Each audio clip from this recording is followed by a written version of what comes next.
सुस्वागतम प्रिय दर्शकों। आपके जीवन में समस्याएं हैं, कष्ट हैं, धन का आवागमन नहीं हो रहा है, रोजगार ठप पड़े हैं, नौकरी मिल नहीं रही है और आप इन सब समस्याओं को लेकर के आपके पास एक कुंडली है, जन्म कुंडली, उसे लेकर ज्योतिषियों के पास दौड़ रहे हैं। ज्योतिषी आपकी कुंडली में कभी ग्रहों का दोष बता रहे हैं तो कभी साढ़े साथी और गोचर का दोष बता रहे हैं। सब कुछ होने के बाद, ग्रहों के गोचर में परिवर्तन होने के बाद भी आपकी परिस्थितियों में सुधार नहीं हो रहा है, तो यहां विचार करने की जरूरत है कि क्या कुंडलियों को बदलने की जरूरत है, क्या जन्म कुंडलियां आपकी बदल पाएंगी या आपको स्वयं को बदलने की जरूरत है। साथियों, निश्चित ही आपको बदलने की जरूरत है।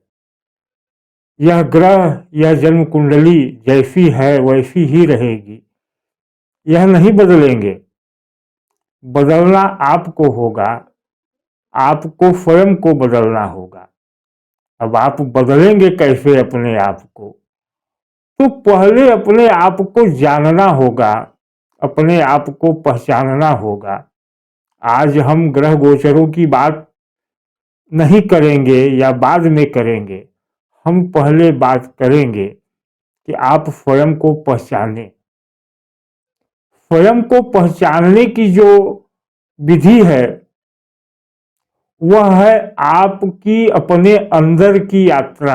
आपको अपने अंदर जाना होगा, आपको अपने अंदर ही देखना होगा, तभी आप अपने को पहचान पाएंगे और तभी आप अपने को बदल पाएंगे। अपने तक जाने की यात्रा जो है, अपने तक पहुंचने का जो तरीका है वह क्या है? हमारे प्राचीन ग्रंथों में एक ग्रंथ है शिवसूत्र। भगवान शिव द्वारा प्रतिपादित ये सूत्र आपके बदलने की बात करते हैं, आपको बदलने की बात करते हैं। यह सूत्र कहते हैं कि जब आप स्वयं को बदल लेंगे तो संसार बदल जाएगा। इसी सूत्र वाक्य को गायत्री परिवार ने कहा कि हम बदलेंगे जग बदलेगा। हम सब कुछ बदलना चाहते हैं लेकिन स्वयं को बदलना ही नहीं चाहते। हम संसार भर में कमियां देख लेते हैं, स्वयं में कमी देख ही नहीं पाते, क्योंकि हम अंदर की यात्रा नहीं कर पाते, हम अंदर की तरफ झांक नहीं पाते। आज हम इसी विषय पर चर्चा करेंगे। इस शिव सूत्र में पहला सूत्र है जो आपके सामने अब स्क्रीन पर है। चैतन्य महात्मा ज्ञानम बंध यो निवर्ग कला शरीरम उद्यमो भैरव शक्ति चक्र संसदाने विश्व संहार। यह शिव का एक सूत्र है। इस सूत्र में कहा क्या गया है कि चैतन्य ही आत्मा है। आप चैतन्य बने, आप अपने अंदर को झांकने लगेंगे, या चैतन्य होने के बाद ही परिवर्तन होगा आप में। आपको चैतन्य होना ही होगा। चैतन्य होने का अर्थ क्या है कि आप जागें। आत्मा सब में है लेकिन चैतन्य नहीं है, क्योंकि कहीं न कहीं हम सोए हैं, कहीं न कहीं हमारा जागरण नहीं हुआ है। हमारी चेतना तो है हमारे पास, लेकिन हमारी चेतना सुप्तावस्था में है। और जब चेतना सुप्तावस्था में है तो हमारी आत्मा सोई है। हमें इस आत्मा को जगाना होगा। अब इस जगाने में बंधन क्या है? क्यों नहीं जाग पाती हमारी आत्मा या हमारी चेतना? प्रश्न यह है।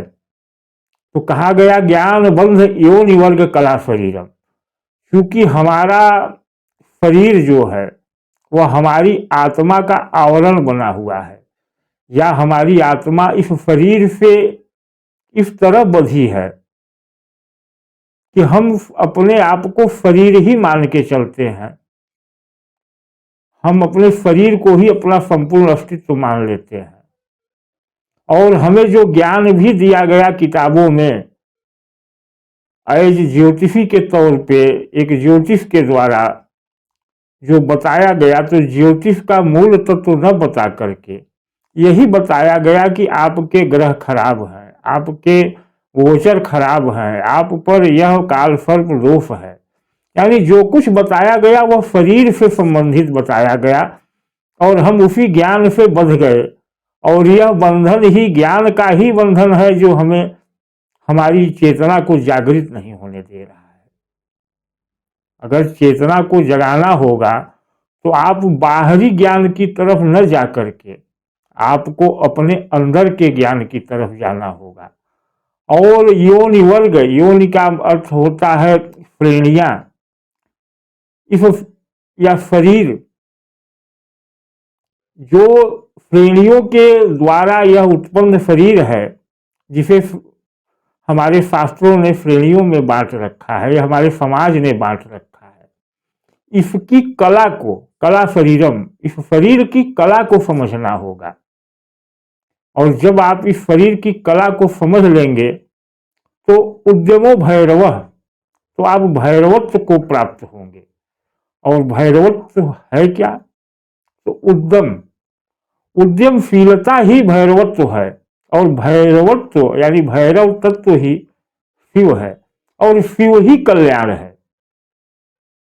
उद्यम ही भैरव है, भैरव तत्व है, और भैरव तत्व ही शिव है, और शिव ही कल्याण है, और शिव ही सुंदर है, और शिव ही सत्य है। सत्य चक्र संधाने विश्व संहार, जब आप अपने अंदर की यात्रा की तरफ चलेंगे तो आपके अंदर एक ऊर्जा का संचार होगा। उस ऊर्जा को आप जब पहचान लेंगे, उस ऊर्जा का जब संधान करेंगे, सत्य संधाने, आपके अंदर यह कहा जा रहा है कि योनि वर्ग से उत्पन्न जो यह शरीर है उसकी कला को आप समझेंगे। और जब समझेंगे तो क्या होगा कि आपके अंदर इस शरीर में सप्त चक्र है, जो मूलाधार से सहस्रार तक, हमारे आधार से हमारे उन्नत क्षेत्र मस्तिष्क तक 7 चक्र है।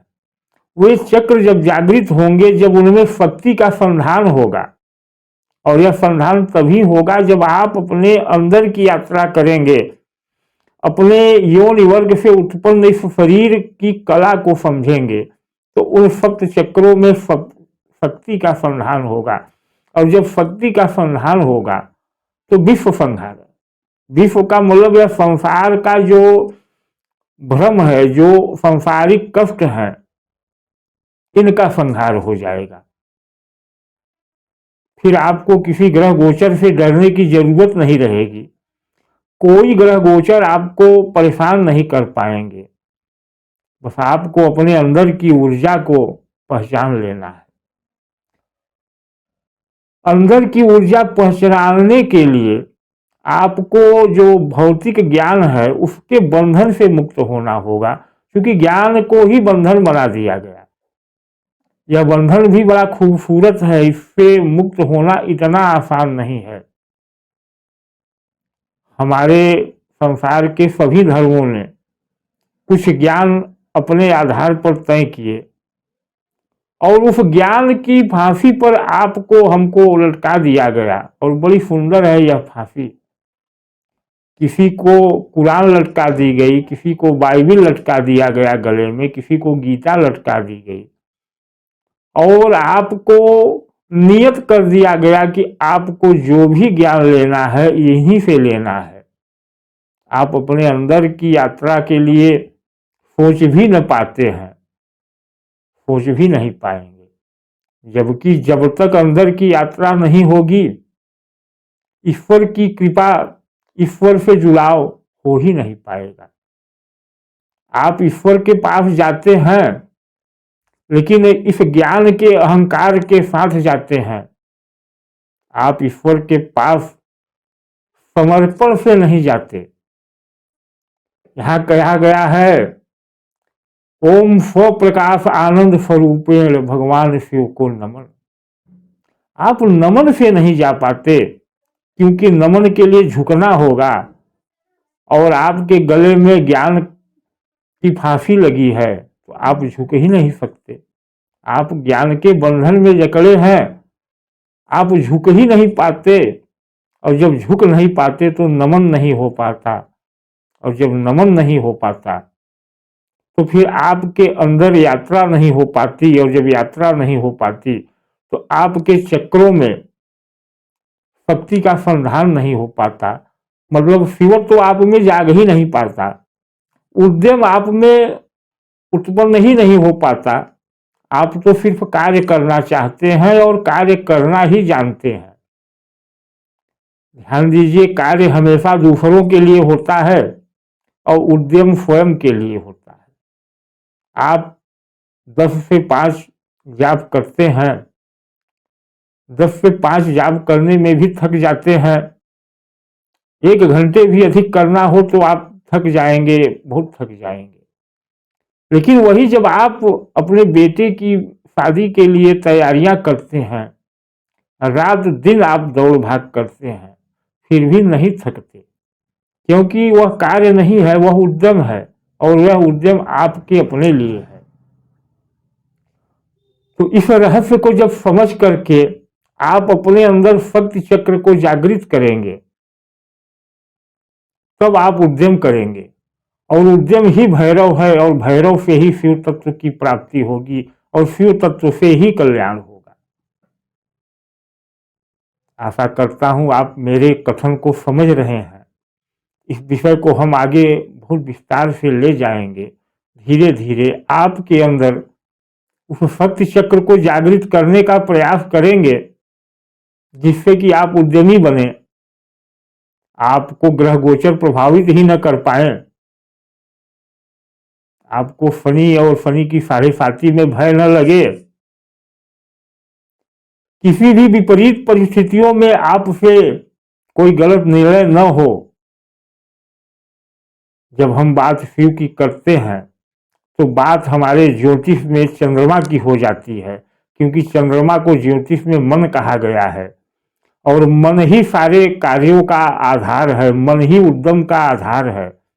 मन से कार्य कर ले या मन से उद्यम कर ले, चंद्रमा कार्य में जितना गहरा होगा, मन आपका कार्य में जितना गहरा होगा, उतना उद्यम बनता जाएगा, और उतना ही आप शिव तत्व को प्राप्त हो जाएंगे।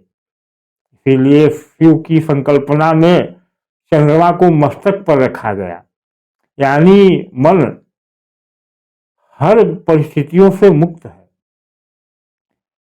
शिव के शरीर पर जो मस्तक पर विराजमान चंद्रमा है, वह संकेत यही है कि परिस्थितियों का बंधन आपके शरीर को तो हो सकता है, होना चाहिए, लेकिन मन को नहीं। जब मन बंधन से मुक्त हो जाएगा तो कोई भी ग्रह गोचर, कोई भी साढ़े साती, कोई भी अढ़ैया आपको पीड़ित नहीं कर पाएगी। लेकिन हम तो इसके विपरीत जाते हैं, हम तो सब कुछ मन पर ही ले लेते हैं। हम शरीर को स्वतंत्र कर लेते हैं, लेकिन मन को स्वतंत्र नहीं कर पाते। जबकि यहाँ मन को स्वतंत्र करना है, मन को उन्नत करना है, मन को मस्तिष्क पर सहस्रार के स्थान पर एकत्रित करना है, मन की समस्त ऊर्जा को। और यह तभी होगा जब आपके अंदर शक्ति का संधान होगा। जैसा कहा जा रहा है कि शक्ति संधाने से विश्व संधान। तो मित्रों, आशा करता हूं कि मेरे वीडियो से कुछ आपको प्रकाश मिला होगा। इसी के साथ वीडियो समाप्त करता हूं। अगर वीडियो अच्छा लगा हो तो चैनल को सब्सक्राइब कर दें, और अपनी भावनाओं को कमेंट के माध्यम से हम तक पहुंचाएं। आपकी भावनाएं हमारे लिए अति आवश्यक हैं, वहीं से हमें प्रेरणा मिलती है, और वहीं से हम आपके जीवन में प्रकाश लाने का प्रयास करेंगे। धन्यवाद, नमस्कार।